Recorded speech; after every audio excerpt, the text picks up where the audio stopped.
Баршаңызға сәлем, сіздермен бірге Арай. Бүгін оразаның 3-ші күні. Ұстаған оразаларыңыз қабыл болсын. Кешегі ауыз ашарға біз 10 қуырдақ деген қою тамақ жасадық.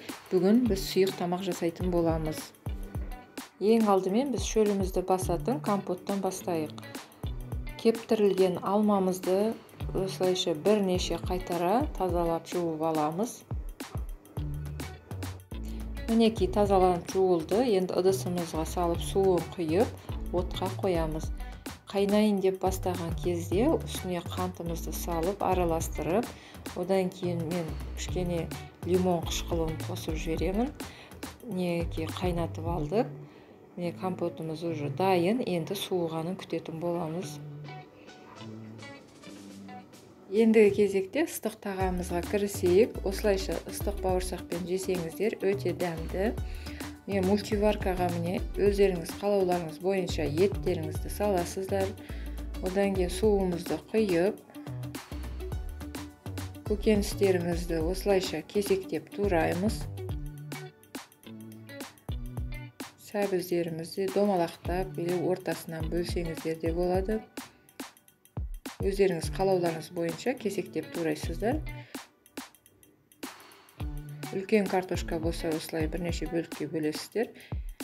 Үстіне салып, тұзын, бұрышын саламыз дәміне қарай.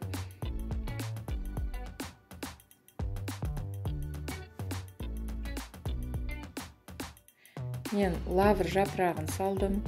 Одан кейін бір кішкене капустамызды да кесектеп тураймыз да саламыз.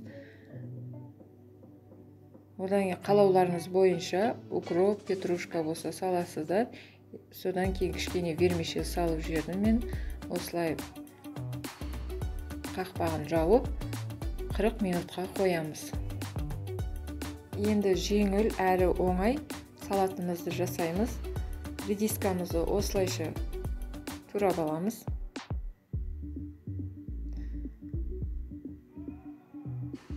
Одан кейін огурцымызды тураймыз.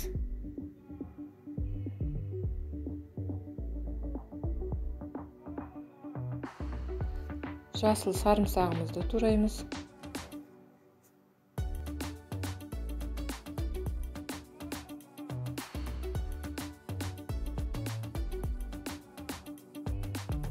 Бір кішкене шым-шым тұзымызды салып, араластырып, қаймақпен не болмаса майонезбен араластырамыз.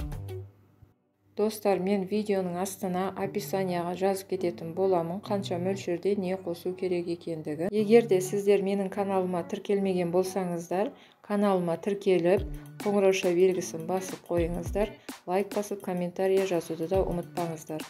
Енді тіске басар тәттімізді жасайық. Бір жұмыртқаның үстіне аз мөлшерде ұнымызды қосып, қасықтың көмегімен бірінші араластырамыз.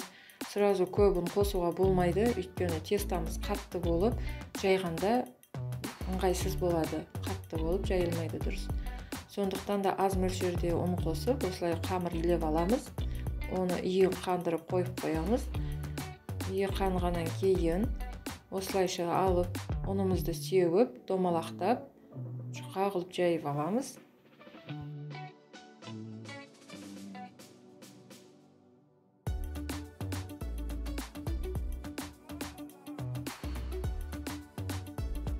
Қамырды жайып болғаннан кейін осылай 4-5 қылып кесіп аламыз. Одан кейін қызып тұрған майымызға салып, осылайша араластырамыз, араластырып тұрамыз.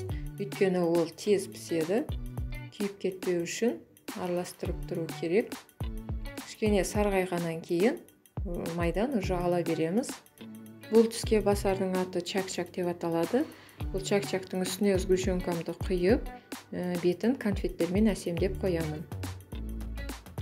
Менімен бірге видеоның соңына дейін қарағандарыңызға рахмет. Ұстаған оразаларыңыз қабыл болсын.